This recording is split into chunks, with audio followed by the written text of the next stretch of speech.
Well. If it isn't the guy that said that there's no way that the exclusive podcast can ever be on YouTube, and we don't have a tripod in this place, and so I'm holding it with my hand and filming you guys, and look at you now. Well. You both said I couldn't be done. Well, guess what? Take a look at this. Well, if it isn't the guy who said, "Trust me, Jim, as long as we do a show together, I'll never want to film you." And look at you now. You look like one of those, like those Karen videos where people start pulling yeah. out the phones? That's what it kind of looks like. Yeah, right now. it's filming me too, by the way. I want you to know that if something happens like violence, don't keep filming. Help the people. Yeah. If one of us robs the other one, don't just keep filming it. Help them. So if you're listening right now and you're thinking, what the heck are they talking about?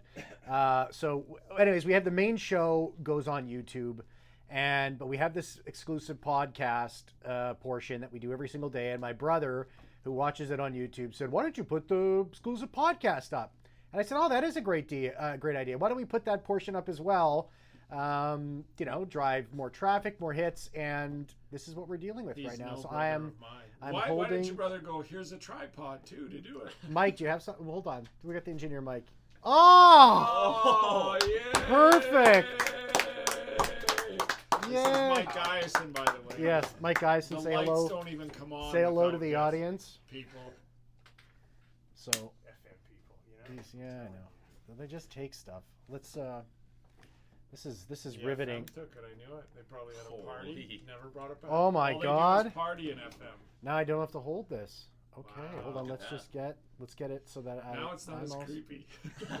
Now it's not like, get the camera out of my face. Oh God! Get the phone out of my face. This is fantastic. Brad stuff. Pitt doesn't want to be on camera. He's sticking his hand in his face. No autographs. I have to try to figure this out now. Can we do we have another stump or something that we can put this thing on? Can I just raise this? Do we have something I can raise this on? Thanks, Mike. So let's figure this out. I'll shoot down. I'll look thin. Yeah. Let's figure this out. Tyson, what do you got for us today? Today we're doing this while the camera's rolling. Well, today it's a beauty. This has blown away everybody who ever said, I don't know how to do a podcast. You can just do it. You don't need to know how. You don't need to know anything. But you can do it while you're figuring it out. What's stopping you? Riveting. That's just the beauties of live radio. Yeah. In a podcast. That's right, yeah. We're just adding it in. But maybe I can just lower myself in the seat here. That works. That's pretty good. No, I think I just had to lower my seat there, Mike. There you go, perfect. Now you look like a child. Now, Yeah, you know what? Like But now I'm in frame. If you don't finish that meat, there's no pumpkin pie. What do you got for us today, Tyson? Well, Mike, thanks a lot. Appreciate it. Mike. Thanks, Mike. This is our best. This is our best episode. Yeah. This is our best episode. Best episode. Listen. Right, it is our best episode. Some would say it's a Hobey Baker type of episode. Oh wow! Yes, it is. Hobey Baker. But with the Oilers, You think it's wrapped up? Hey, I'm already looking ahead to next year's. I was going to say, do you think it's wrapped up next year? Well, the Edmonton Oilers certainly see a lot of value in the Hobey Baker. Yes. They made a move today. Made a move for Isaac Howard, a former Tampa Bay Lightning draft Physicist. That's a physicist name. Yeah. Isaac Howard. Sorry, go ahead. Isaac Newton. Sorry to interrupt. But there was a lot of made about how he didn't want to play for Tampa Bay, and just sort of like, why don't you want to play for Tampa Bay, man? Like, oh, I don't have a roster spot secured. Yeah, well, we got a guy like Nikita Kucherov playing, buddy, so you're not going to play on the top line right away. Yeah. But the Oilers think that he could be a fixture in their top six. And we were kind of talking about, one of our anchors, Noah Fuchs, is a huge Oilers fan, and he was pumping up the fact that he's a Hobey Baker winner. So I decided to go back and look at. He said they actually needed to, down White Ave, they were going to have a parade to celebrate the Hobey Baker the trophy. Stop at that Earl's on White Ave and have some Kung Pao chicken. That's what they serve there, yeah. But they don't, you know what? They're not going to be having any other parades over the next little bit, so. Celebrate! Shot fired! Celebrate that Kung Pao chicken on yeah. Street. But, take what you can, guys. But I look back, so if a guy wins a Hobey Baker in his +1 draft year. This is off the rail.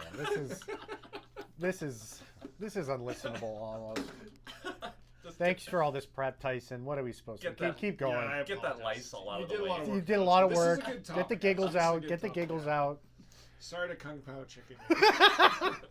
God. Everybody wants Kung Pao Chicken. Help him. All right. Oh, God. Draft +1. Yeah. That's a pretty good indicator that you're going to be a really solid NHL player. That's like the likes of Jack Eichel. Just a lot of the NHL players who win their Hobey Baker and their +1, they go on to have solid careers. Once you win the Hobey Baker in your draft +2 season, draft +3 season, and even say if you're not drafted, Yeah. there is a very low success rate for guys who win the Hobey Baker in their +2, +3 draft seasons. Going back, the last player to have a really good career was Matt Carl back in 06. He won the Hobey Baker, drafted in 03, and went on to have a solid career as a 15-year career as a defenseman for the Flyers, Sharks, Lightning. Other than that, though, over the past, but in between 2025 and 06, the guys who have won in their +2, +3 seasons, Isaac Howard, Scott Perunovich, Adam Gaudette, Will Butcher, and Jimmy Vesey. 5 guys who played in the NHL, had a cup of coffee, but they didn't really become those impact players that a lot of people thought. Scott Perunovich came in with a lot of hype as the Right. next Yeah. big D-man. Absolutely. He's okay, but yeah, he's not a star. It just didn't work out. And so, the Oilers have to make these types of moves. But is it a little bit going too far ahead? I mean, Sam O'Reilly, the prospect that they traded for Isaac Howard, he played for the London Knights. He's a really solid center. He projects to be a middle six center in the NHL. Mm-hmm. I just don't know if Isaac Howard is that guy for Edmonton to really make a move like that. Well, they obviously, I mean, they give up O'Reilly. I mean, that's a big prospect for them to make this move. I mean, obviously they feel highly from. I think they also need ELCs. Like they need guys on That's entry level what I was gonna contracts. say. Yeah. To me, this screams a Rutger McGroarty. Why would you trade Yager for McGroarty? Well, because I need the ELC this year, and you don't need the ELC this year. So 1 for 1. Even though I think the Jets got the better prospect there, I think the same thing happened here. Look, Isaac Howard. Like, I'm with you. I get it, like if it's Winnipeg or if it's, I don't know, San Jose or something, but why would you not want to play in Tampa Bay? There are players screaming and clawing and grabbing to get to Tampa Bay or Florida. I get that you want a solidified top 6 role, but this screams to me, of course, of what we've been talking about for 2 years now. Yeah. How dare you entitled little, then earn it. If you're that good as you believe you are, go into the team, make the team first. Yeah. It's not like they don't have holes either. Like, you could be a They third are line riddled winger with easy. holes. They are riddled with holes, and with an injury, you would be in that top 6. With John Cooper as your coach, and this top, now you're going to go to Edmonton, and there is room in their top 6. That second line is wide open, but I don't know. I know I'm old, but this really bothers me, the idea of, I'm not signing there, I'm not playing there. We'll go to Edmonton. It's becoming more and more normal. Like, Yeah. it's getting normalized each and Players every are year picking and as it goes choosing. on. We had a text yesterday about somebody who said, sorry, I saw this on talking about RFAs and that both Velarde and Samberg filed for arbitration, so no offer sheets will come their way.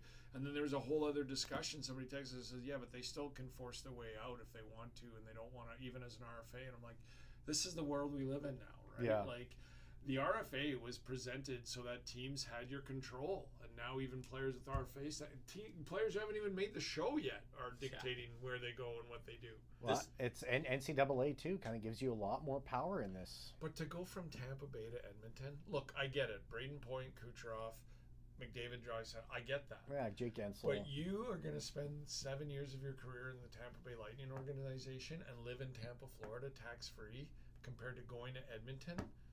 But that's how great you think you are? No, it's about playing time. This man. screams Yeah, the playing time. Jimmy Vesey situation from a Yes, couple of years yeah. ago, and he won the Hobey Baker when Kyle Connor. I don't know how Jimmy Vesey won the Hobey Baker that year. He had 44 points in 31 games. Kyle Connor had 61 points in 34 games. I remember in the same that. year. It was absolutely robbery there. And because he was injured. That was the thing. Casey should have won it that year. Right. I feel. And even Jimmy Vesey played less games than Connor did that year.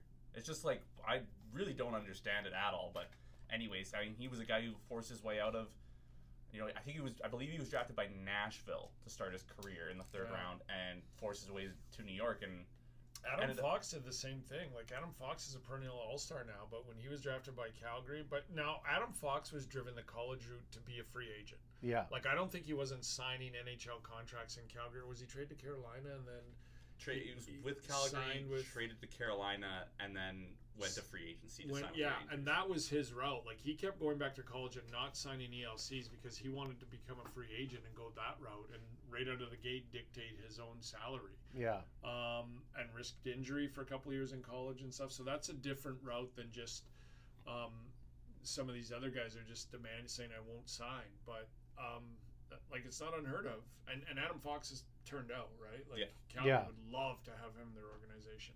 But for every Adam Fox, there's a Justin Schultz, too, who forces his way and doesn't. You know, I just there's something that pops out about your character when these kind of situations arise, and I know, especially NHL teams, that's a huge red flag. And I think Tampa was like, you don't want to be here, fine, we don't want you. And what's lost in this whole discussion is all the time is, I believe in myself, and I'm going to make more money in free agency, and I'm going to do this, and this. And we forget in the hockey world, like, we all know how hockey players think and stuff. Yeah. And the first thing they think of when you do this and you walk into the room is not, hey, man, welcome to the team. What do you think the team thinks, right? Like, what does Connor McDavid think when this guy arrives? Of course, Connor McDavid's going to go, hey, welcome, blah, blah, blah. Yeah. But he's going to go, you better perform, buddy.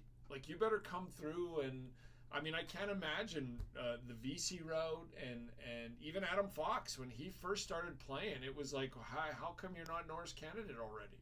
Because you put this target on your back. And in the hockey circles, the hockey world, when you walk into the room thinking you can punch your own ticket, look at what Eric Lindros went through.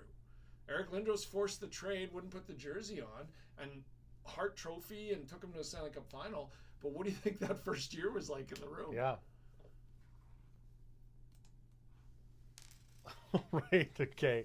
We're officially off the podcast. Now we're just on the video, so I apologize for the quality of this. We'll get better as the future goes on. But that was too good. I have to put it on. So thanks everybody for watching. Bye. I have to. I can't. I have to. Bye. You don't have to. I have to.